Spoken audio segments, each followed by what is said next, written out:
मेरो अवस्था गहिरो छ मनमा पहिरो छ फुकाउन खोज्दैछु म पिरबेताको गाँठो बलियो छ बेरुपीको देशमा मान्छे छन् डस्ने साप जस्तै मेरो मन भरिएछ ज्वालामुखीको राप जस्तै मान्छेहरू मिलेर मेरो बेताको रापलाई ताप्दैछन् लाटा कमजोरलाई थिचेर बाटा बलिया पैसा छाप्दैछन् खुसी भएर नाच्दैछन् सहन जाने गरी हाँस्दैछन् यता दुई चाक रोटी खाएर पसिना पकाउने बाँच्दैछन् के हुँदैछ के हुने हो अझै कति दिन रुने हो अटल भएर लागि परि आफ्नो लक्ष्यलाई छुने हो जो आओस् मलाई बाल छैन म त जस्तो कायर होइन आइलाग्दा पछि हट्दिन सहन शक्ति ममा छैन हात बाँधेको थियो मेरो पहिला सानो नि देखिन्थे म आफ्नो रिसलाई दबाई राखी मन भित्रै रेटिन्थे म अब आओस् त यहाँ कोही पनि जो पनि मलाई ओइ भनी फुटाइदिन्छु त्यसको टाउको म देखाइदिन्छु बिया बाउको म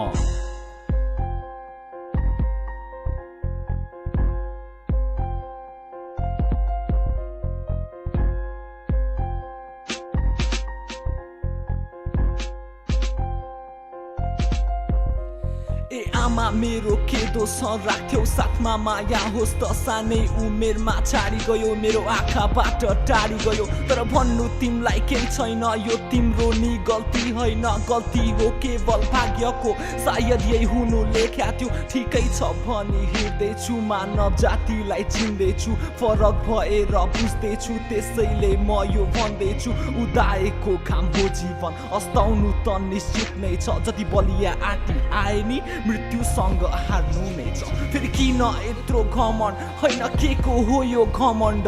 राजा होस् र ब्रह्माण्डको अंगरक्षक छन् र कमान्डो धेरै नदेखा फुर्ती नत्र भेट्लास् अहिले मुर्की रिस तैले देख्या छैनस् मेरो कुटाइ भेट्या छैनस् उम्लेको छ बेताहरू पोख्दैछु म यो शब्दमा हो अहिले निकाल्न सिके पहिला रहन्थ्यो मनैमा